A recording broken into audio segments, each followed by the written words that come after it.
talking about the power of your imagination.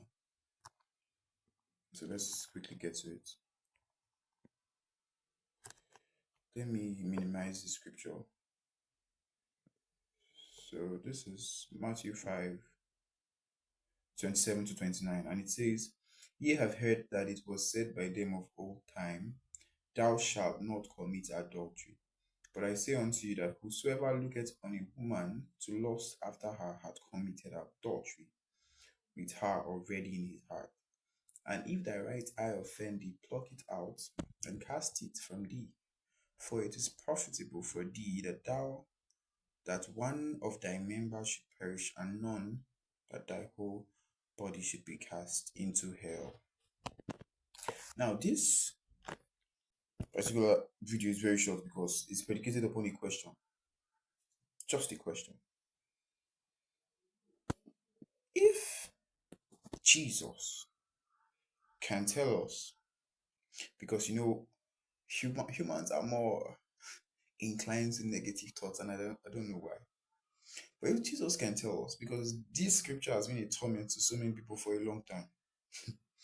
But if scripture can tell us that just by looking at a woman with your mind, with your thoughts, to lust after her, you have committed adultery already. How come it's not a viral topic or something that is everywhere to think that also, if you just think on doing good or imagine to do good, then you have already performed it?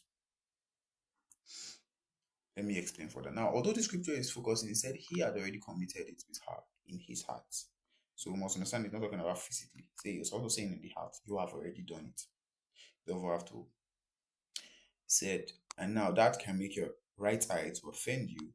Therefore, you should cut it off. If not, that can even take you to hell, according to the scripture. So now my question is, how about those of us that think of good things, or those who now push themselves to think of good things? It therefore means the mere act of thinking to give, the mere act of thinking to perform a miracle, to heal, to do whatever is virtuous, you have already performed it in your heart too. So how come this is not the narrative that is flying around? How come we've been so scared by this scripture? Anytime we read it, we're so scared of it, but we're not seeing the underlying power hidden if this statement is true. The underlying power hidden in our imaginations, in our mind, in our soul, if this statement is true. It means Jesus and heaven view soul, should I call it soul activities now, or soul actions? They view it as no different from physical actions. This is the power of your mind. What makes you think when you imagine a place or imagine about going somewhere and you're thinking of that physical location, that physical building, what makes you think you are not already there? You're thinking of cooking that meal. What makes you think it's not already prepared just because you saw it?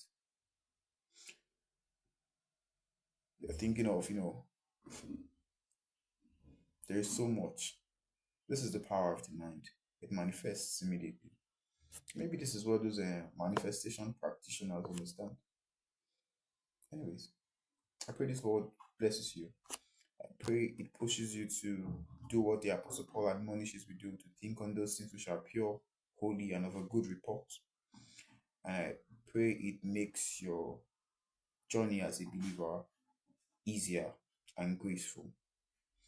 May God bless His word in our hearts. Like, comment, subscribe, share, so you can get a notification when a new video drops. Stay blessed.